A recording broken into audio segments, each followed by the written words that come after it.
ఈ రోజు లేదు హోటల్ రేపు పొద్దున్న నుంచి స్టార్ట్ అంతే. మమ్మీకి వెళ్తే వాళ్ళేది అందుకే పెట్టలేదు. రేపు పొద్దున్న నుంచి ప్లీజ్ వీడియోలు వాటికి కొద్దిగా అర్థం చేసుకోండి, కొద్దిగా తగ్గించేస్తే మంచిది. ఏమో దాని గురించి నాకు క్లారిటీ తెలీదు అంటున్నారు, మరి చూద్దాం.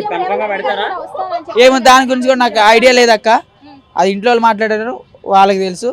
సో ప్లీజ్ ఏమనుకోకండి బ్రో, రేపు పొద్దు నుంచి ఉంటుంది హోటల్, సరేనా? రైట్, చెప్పాను కదా రేపు పొద్దు నుంచి హోటల్. ఈరోజు రావట్లేదన్న, రేపు పొద్దు నుంచి స్టార్ట్.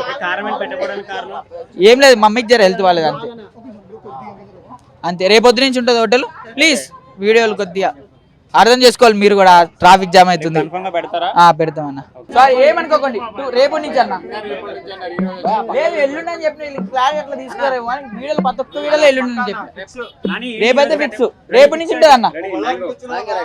అరే సారీ మమ్మీకి హెల్త్ బాగాలేదన్న అందుకే పెట్టలేదు. రేపు పొద్దు నుంచి ఉంటుంది హోటల్, కన్ఫర్మ్ గా ఉంటుంది. లేదు దాని గురించి నాకు తెలియదు అన్న. ఇప్పుడు పక్క షాపులు చాలా గొడవ చేస్తున్నారు, ఏంటన్నా పరిష్కారం ఏంటన్నా? సరిపోద్దా? ఏమో అన్న, వాళ్ళు ఏమనుకుంటున్నారు మనకు తెలీదు. ఎవరే ఒక్కొక్కరిది ఒక్కొక్క అభిప్రాయం, మనం చెప్పలేము. సో ప్లీజ్ మీరు వీడియోలు కూడా కొద్దిగా తగ్గితే బాగుంటది. అంటే ఈ మీడియా వల్ల ఫేమస్ మీరే అన్నాం, మీడియా వల్లే ఫేమస్ అని మీరే అన్నారు. మీడియా రాకపోతే చాలు బిజినెస్ సక్రమంగా నడుస్తుంది అన్న. అంటే ఫేమస్ అవడం ఒక వరం కింద చూడొచ్చు, అది ఒక శాపం కింద చూడొచ్చు చెప్పండి? రెండు. ఎందుకంటే బ్రో మీరు వస్తున్నారు, ఇప్పుడు మీరు వచ్చి వీడియోలు తీసుకుంటారు, రోడ్డు మీద వెళ్ళాలి, రోడ్డు మీద కెమెరాలు పట్టుకుంటూ ట్రాఫిక్ జామ్ అవుతుంది, ఎవరన్నా వచ్చారేమో అని.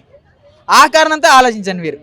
ఇప్పుడు స్టాప్ రోడ్ మీద ఆగుతారు, ఏంది ఇక్కడ ఏదో జరుగుతుందని, దానివల్ల వెనకాల ట్రాఫిక్ జామ్ అవుతుంది, అది అర్థం చేసుకోండి మీరు. ఇప్పుడు 1 lakh సీజ్ చేశారని చెప్పారు కదా, వ్యాన్ తో పాటు సరుకు సీజ్ చేశారని చెప్పారు కదా, ఆ 1 lakh వేస్ట్ అయినట్టు.